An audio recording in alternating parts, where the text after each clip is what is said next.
Welcome back to the channel and welcome back to another quick pick prediction video.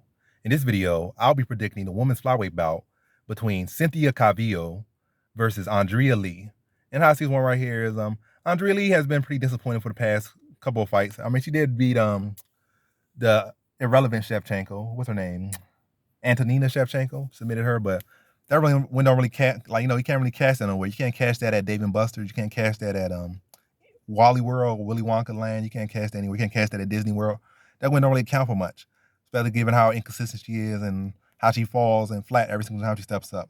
Outside of that, you've seen her, Andrea Lee have some disappointing losses. She lost to Lauren Murphy very disappointingly. That made Lauren Murphy like she had a boxing level jab, was able to jab her up at will, swell her lip up, swell her eye up, made her keep her mouthpiece, can't even stay her mouth because she can so punching the jab so consistently that her lips swelled up and she can't even hold her mouthpiece in her mouth by Lauren Murphy. Like Lauren Murphy, all people jab me up like that. That's not a good look. And even Roxanne Modafferi was jabbing her big. The woman don't move her head. She has some pretty high level striking. She's a well-rounded fighter. She looked like the full thing. Like she could be a problem in the division. But then you realize this woman don't move her head. The head's always extended like that. Like she don't move her head. She got solid striking, but that head don't move. She need to work on. She's like a female Cerrone, except people picking up on it much earlier than they did with Cerrone. And Cerrone, even being that stiff, still was able to, like not let it be that big a crush against him, except in big fights for the most case. But either way, the woman don't move her head.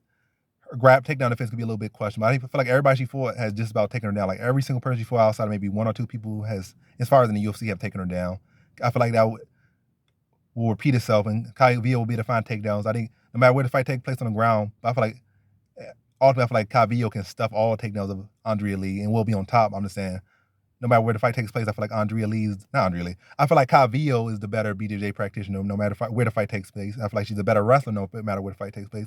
But ultimately, I feel like she'll be the one being able to shut down all of Andrea Lee's takedowns if she looks to go for them. Probably gonna be a score like 3 takedowns in this fight. Probably be able to land that jab consistently, maybe land the overhand. Like again, the head not moving on Andrea Lee's side.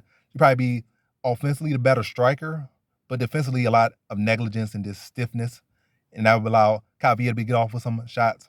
And also you can't factor too much against Calvillo or her last performance.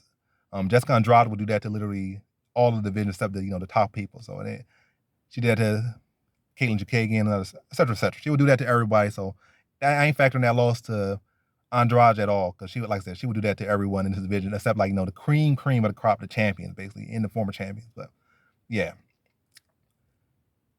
Yeah. So yeah, she would do that. But ultimately, I feel like striking should be relatively even. I feel like Calvillo should be able to find that jab. It's gonna be there all day. Find those power shots over the top. Be able to mix it, take it to the ground, wear on her, grind out a decision over Andrea Lee in this one. So in this fight, I got Cynthia Calvillo via decision.